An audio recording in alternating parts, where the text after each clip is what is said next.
வணக்கம். Welcome to Ammayi's academy.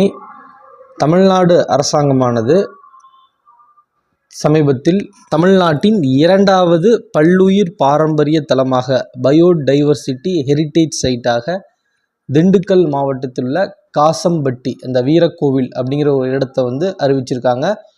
தமிழ்நாட்டின் முதல் பல்லுயிர் பாரம்பரிய தலம் பயோடைவர்சிட்டி ஹெரிட்டேஜ் சைட்டாக சமீபத்தில் நம்ம நிறைய முறை கேள்விப்பட்ட அந்த அரிட்டாப்பட்டி, மதுரை மாவட்டத்தில் உள்ள அரிட்டாப்பட்டி, அந்த இடத்தை தான் 2022ஆம் ஆண்டு தமிழ்நாடு அரசாங்கம் தமிழ்நாட்டின் முதல் பல்லுயிர் பாரம்பரிய தலமாக அறிவித்தது.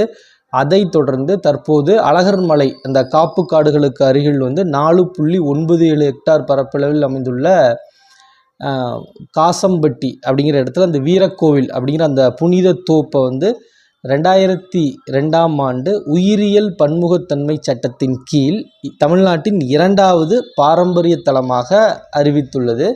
இந்த இடத்தை பொறுத்த வரைக்கும் 48 மர இனங்கள், 22 புதர் செடிகள், 21 படரும் கொடிகள் மற்றும் 29 மூலிகை உள்ளிட்ட பல்வேறு பாரம்பரியத்தை கொண்ட ஒரு இடமாகவும் இந்த இடம் திகழ்கிறது. இந்த காசம்பட்டி வீரக்கோவில் பாதுகாப்பட்ட இடத்துல 12க்கும் மேற்பட்ட பறவை இனங்கள், பல்வேறு சிறிய பாலூட்டிகள், ஊர்வன மற்றும் எண்ணற்ற பூச்சிகள் இருப்பதாகவும் கூறப்படுகின்றது. ஸோ இந்த பல்லுயிர் பாரம்பரிய தலமாக அறிவிப்பது என்பது 2002ஆம் ஆண்டு அறிவிக்கப்பட்ட உயிரியல் பன்முகத்தன்மை சட்டத்தின் கீழ் தான் இந்த பயோடைவர்சிட்டி ஹெரிட்டேஜ் சைட் அறிவிக்கப்படுகிறது. அந்த வகையில் முதல்ல மதுரை மாவட்டத்தில் அரிட்டாப்பட்டி அறிவிக்கப்பட்டது. இரண்டாவது தலமாக தற்போது காசம்பட்டி அறிவிக்கப்பட்டது.